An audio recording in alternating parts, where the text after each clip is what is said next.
La ville de Lens, il faut savoir qu'elle fait partie du bassin minier qui est classé patrimoine mondial de l'UNESCO, il faut quand même le souligner.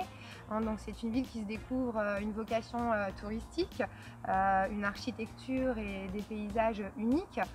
D'ailleurs, pour en parler des paysages uniques, à proximité de Lens, vous avez le Sangoël, où on peut voir les terris du 11-19, sur lesquels sont organisées régulièrement des activités, plus particulièrement la randonnée. Vous avez également le Louvre-Lens, qui a ouvert ses portes en 2012, et vous avez le travail paysager des jardins du Louvre qui valent quand même le coup d'œil. Vous avez également l'incontournable de Lens, le stade Félix Bollaert, qui aussi a son centre technique et sportif de la Gaillette, situé à peu près à 4 km de Lens, qui est à Avion. Donc c'est quand même un centre de formation reconnu mondialement. Et pour aussi les écoles privées, publiques, centres universitaires, notamment l'IUT.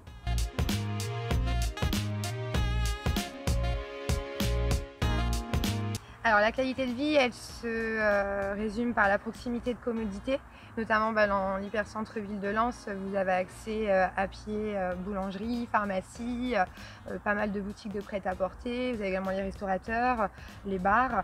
Vous avez aussi le Colisée, où il est organisé régulièrement des animations culturelles, des spectacles. Ça peut passer par la danse, le théâtre, ça touche pas mal de public.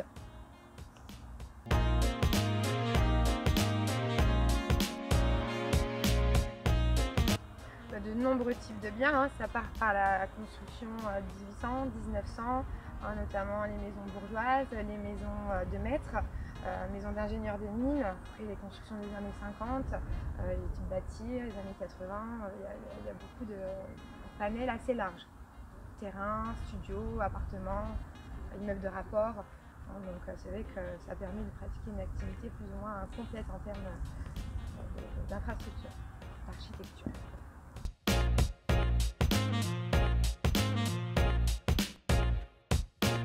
J'ai envie de dire qu'elle est idéale dans le sens où vous avez, Lens est une desserte routière et ferroviaire assez conséquente et assez attrayante aussi. Vous avez notamment la 21 qui est connue sous le nom de la rocade minière, qui dessert très facilement la 1, la 25, la 26 aussi. Et vous avez également la gare de Lens, le TGV Lens-Paris en à peine 1h15. Donc c'est pas mal attrayant en termes de situation géographique.